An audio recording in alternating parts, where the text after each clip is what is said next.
Maiba lang po ito po ay patungkol po dun sa ingay ng mga motor. Oh, nako. Ito si De Leon. Hindi natigil. Talagang nanguhuli. Hindi, alam nyo,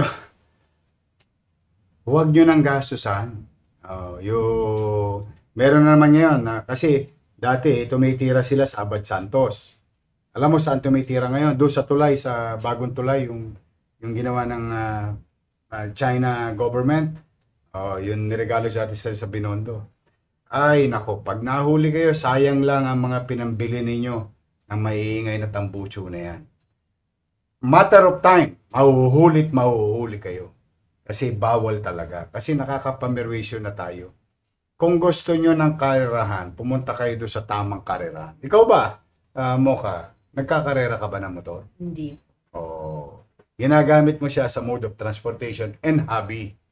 Without na hindi ka naman nakakapamerwisyo ng kapwa. Tama, mali? Tama. Ayan, ha? Ingat lang. Sayang ang motor, sayang ang muffler, sayang ang tato. Sino nga ba yun? Yung TikTok. Sayang ang tato. Naalala ko tuloy isang TikToker.